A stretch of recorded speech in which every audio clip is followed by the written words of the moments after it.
1971ರ ಯುದ್ಧದಲ್ಲಿ ಭಾಗಿಯಾದ ಯುದ್ಧ ವೀರರಿಗೆ ಗಡಿ ಭದ್ರತಾ ಪಡೆ ಬಿಎಸ್ಎಫ್ ವಿನೂತನ ಮಾದರಿಯಲ್ಲಿ ಗೌರವ ತೋರಿದೆ. ಬಿಎಸ್ಎಫ್ನ 930 ಪುರುಷ ಯೋಧರು ಮತ್ತು ಮಹಿಳಾ ಯೋಧರು ಅಂತಾರಾಷ್ಟ್ರೀಯ ಗಡಿಯಲ್ಲಿ ಕಳೆದ ಮಧ್ಯರಾತ್ರಿ 180 ಕಿಲೋಮೀಟರ್ ಬ್ಯಾಟನ್ ರಿಲೇ ಓಟ ನಡೆಸಿದ್ದಾರೆ. ಈ ದೂರವನ್ನು ಕೇವಲ 11 ತಾಸಿನಲ್ಲಿ ಪೂರ್ಣಗೊಳಿಸಿರುವುದು ಮಹತ್ ಸಾಧನೆಯಾಗಿದೆ.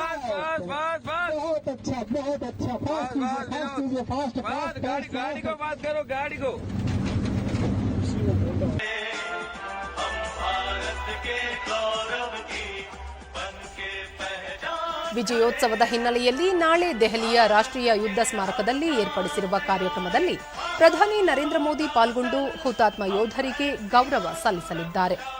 ಬೆಂಗಳೂರಿನ ರಾಷ್ಟ್ರೀಯ ಮಿಲಿಟರಿ ಸ್ಮಾರಕದಲ್ಲಿ ಮುಖ್ಯಮಂತ್ರಿ ಬಿಎಸ್ ಯಡಿಯೂರಪ್ಪ ಹುತಾತ್ಮ ಯೋಧರಿಗೆ ಗೌರವ ನಮನ ಸಲ್ಲಿಸಲಿದ್ದಾರೆ.